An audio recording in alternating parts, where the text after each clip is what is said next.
Cette semaine dans Afrique, nous partons en Éthiopie, dans un centre de désintoxication pour drogue et opiacés qui fait des ravages dans le pays. Nous nous rendons également à Madagascar, où de plus en plus de chrétiens se tournent vers les églises évangéliques qui leur promettent le paradis sur terre. Mais d'abord, les titres de l'actu. Les insurgés islamistes somaliens Shebab ont attaqué lundi une base de l'armée américaine. Ils ont également commis un attentat à la voiture piégée contre un convoi militaire de l'Union européenne à Mogadiscio. Les attaques n'auraient fait aucune victime. En représailles, l'armée américaine a tué 10 islamistes Shebab par drone. Les États-Unis ont intensifié depuis 2017 leurs frappes aériennes en Somalie au nom de la lutte contre le terrorisme. Chassés de Mogadiscio en 2011, les Shebab contrôlent toujours de vastes zones rurales, d'où ils mènent des opérations de guérilla et des attentats suicides contre des objectifs gouvernementaux, sécuritaires ou civils. À Pretoria, les présidents nigérians Muhammadu Buhari et sud-africains Cyril Ramaphosa ont convenu jeudi de coopérer pour éviter la répétition des violences xénophobes qui ont secoué l'Afrique du Sud en septembre et causé de vives tensions entre leurs deux pays. Les deux dirigeants ont condamné d'une même voix ces attaques. Nous avons décidé de travailler ensemble et de prendre des mesures concrètes pour empêcher que de tels incidents inacceptables ne se reproduisent à l'avenir. Le mois dernier, des centaines de commerces et de biens appartenant à des étrangers ont été saccagés et incendiés, principalement à Johannesburg. En réaction à ces attaques, des intérêts sud-africains ont été visés au Nigeria. À Bamako, les proches de soldats morts dans des attaques djihadistes ont manifesté mercredi pour exprimer leur colère et leur douleur. 38 soldats ont été tués dans des attentats contre 2 camps en début de semaine. Les familles réclament la vérité et des moyens supplémentaires pour leur armée.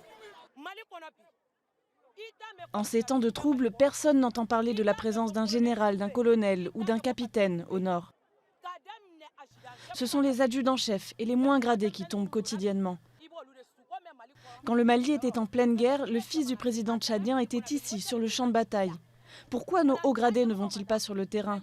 Pourquoi restent-ils à Bamako sous les climatiseurs? Pourquoi envoient-ils nos frères à nous? La situation au Mali ne cesse de se dégrader depuis 2012. Le pays est en proie aux insurrections indépendantistes salafistes et djihadistes et aux violences interethniques. Le président du Cameroun, Paul Biya, a ordonné jeudi la libération de 333 détenus. Ce geste est destiné à apaiser les tensions entre des groupes armés indépendantistes de la minorité anglophone et l'armée. Le président a convoqué un grand dialogue national pour tenter de mettre un terme au conflit. Mais en l'absence des leaders des principaux groupes séparatistes qui ont boycotté ce rendez-vous, les chances d'aboutir à la paix demeurent incertaines. Plus d'un demi-million de personnes ont fui leur domicile depuis le début du conflit, il y a 2 ans. Près de 600 Burundais réfugiés en Tanzanie ont été rapatriés jeudi de leur plein gré dans leur pays d'origine. Ils sont arrivés à bord de 8 bus sur le site de transit de Gizuru, dans l'Est. Le gouvernement tanzanien continue à laisser planer le doute sur ses réelles intentions à l'égard de ceux qui refusent de rentrer au Burundi.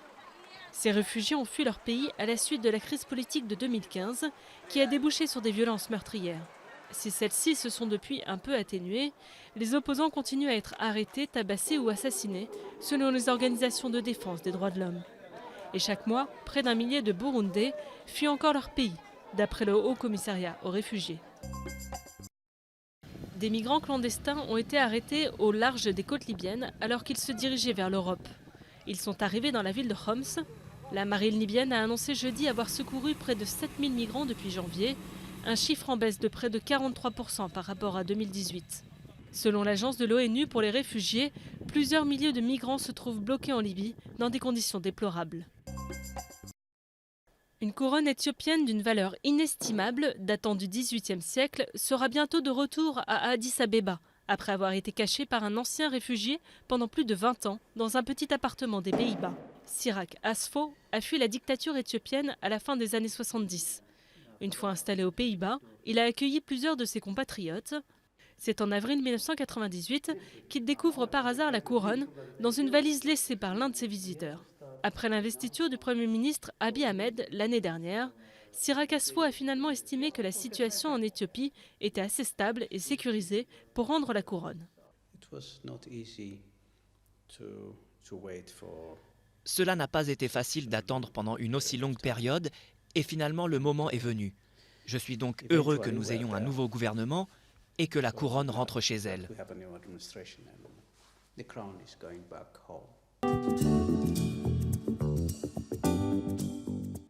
Ces hommes se confient à leurs médecins. Ils sont tous dans ce centre de désintoxication à cause du khat.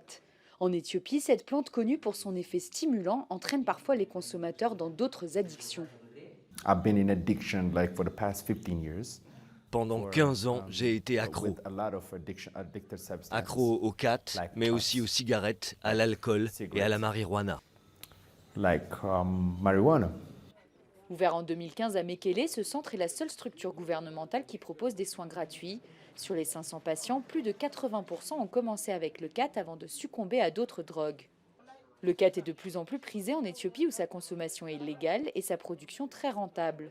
Selon le directeur du centre, c'est une drogue de passage vers d'autres substances, souvent utilisées pour calmer les effets stimulants. Ils peuvent lire pendant toute la nuit. La plupart d'entre eux commençaient le khat pour la lecture, pour augmenter la productivité au travail, améliorer leur performance dans les études ou au travail. Ici, dans un quartier d'Addis, la capitale éthiopienne, l'excitation est à son comble quand le camion rempli de khat arrive enfin. Les hommes sont nombreux à mâcher dans la rue et refusent de croire que ces feuilles entraînent d'autres addictions. C'est faux. Les gens qui disent ça étaient déjà accros à l'alcool et à d'autres drogues avant de consommer du khat.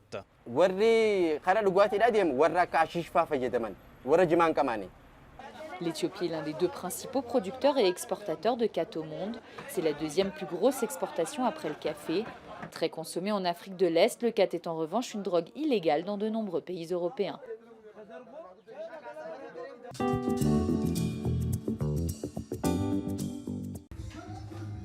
Pascaline est une déçue des églises traditionnelles. Quand son bébé de 11 mois est mort du paludisme, elle ne s'est pas sentie soutenue par son église protestante. 2 ans après, elle rejoint la secte Apocalypse, une des principales églises évangéliques du pays. Elle y trouve le réconfort qu'elle n'avait pas eu auparavant. Comme elle, de plus en plus de chrétiens se détournent du protestantisme ou du catholicisme. Pour nous, les adeptes d'Apocalypsie, on sait que tout ce que le pasteur dit se réalise. Mon deuxième enfant était gravement malade. Il était sur le point de mourir. On a posé nos mains et prié pour notre fils et il a été guéri sans un seul médicament.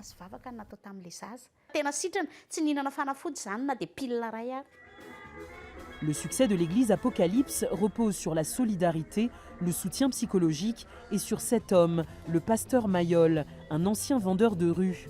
En 1991, une révélation divine lui prédit qu'il fondera une église basée sur l'enseignement du dernier livre de la Bible, l'Apocalypse. En 20 ans, il dit avoir réuni 1,5 million de fidèles. Sa marque de fabrique, un langage simple et des prêches aux allures de one-man show. Quand vous vous battez avec votre mari, vous les femmes, évitez de toucher ses parties intimes. Cherchez d'autres parties moins dangereuses, mais pas ses parties intimes.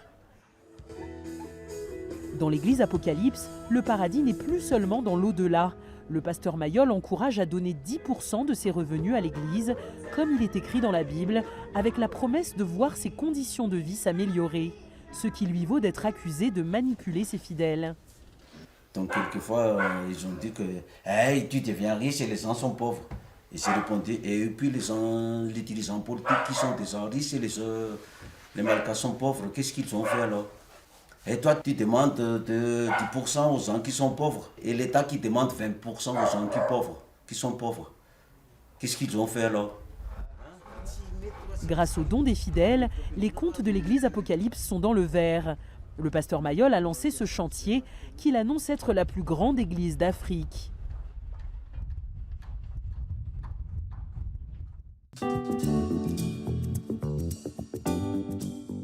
Le premier championnat féminin de football de l'histoire du Soudan a débuté lundi par un match au stade de Khartoum. 21 clubs vont s'affronter. Cette ligue féminine est une première dans ce pays dirigé pendant près de 30 ans par le général Omar el-Béchir jusqu'à sa destitution sous la pression de la rue le 11 avril. Sans la révolution soudanaise, mon objectif était de peut-être jouer ailleurs et non pour le Soudan. Mais depuis que j'ai trouvé une place dans mon pays, je n'ai plus besoin de jouer dans aucun autre pays. Mieux vaut jouer pour son propre pays. À la suite d'un accord conclu entre l'armée, qui avait pris le pouvoir après la chute d'Omar el-Béchir, et les meneurs de la contestation, le Soudan a vu se mettre en place des institutions de transition vers un pouvoir civil. Des mesures de libéralisation de la société sont attendues, notamment en matière de liberté d'expression, d'égalité femmes-hommes, mais aussi dans le sport et les arts. C'est tout pour cette semaine dans Afrique. À la semaine prochaine.